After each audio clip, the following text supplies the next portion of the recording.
I lifted the anchor. Then I looped the rope around my cousin's ankle. Once he died at sea, I would move one step closer in the line of succession. Taking a life for the first time made me nervous. But once I actually did it, I learned how easy it was. There were no cameras on the yacht. There were no witnesses either. His death would be treated as an accident. But to inherit the family's billions, I still had to remove 6 people ahead of me. I was the grandson of the family patriarch. But I felt nothing for any of these relatives.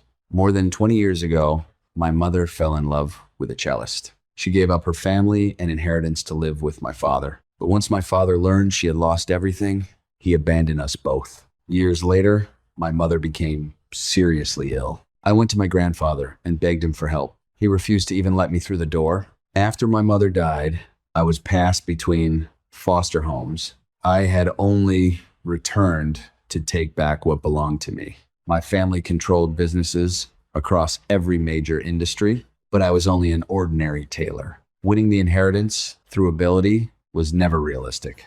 Removing the other heirs became the fastest path. When my eldest uncle learned who I was, he gave me a job at the family company. I was only a low-level salesman, but the position gave me access to the entire family. My next target was my older cousin. He had grown up surrounded by wealth. He spent every day taking pictures and pretending to be an artist. I used our family connection to get close to him, but I unexpectedly became close to his wife. We had both grown up in single-parent homes.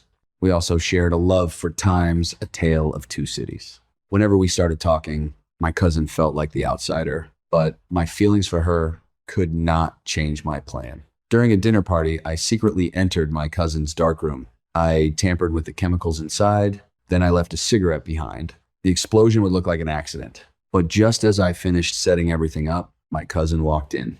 He thought I admired his work. He even signed one of his photographs and gave it to me. When the party ended, I deliberately left my coat inside. That forced his wife to come outside and return it. She was safely away from the explosion that was about to happen. My cousin returned to the darkroom and switched on the light. A spark from the switch ignited the chemicals instantly. The entire house was reduced to ruins. My cousin died inside his studio. After 2 heirs died, one after another, federal agents quickly focused on me. I already had an explanation prepared for their investigation. If I only wanted the inheritance, I would not have spent years working in poverty. There were still 5 heirs ahead of me. The fortune was nowhere close to becoming mine. The agents found no evidence. They had no choice but to end the investigation for the time being. Back at the company, I continued acting like a hardworking and dependable employee. Before long, I closed a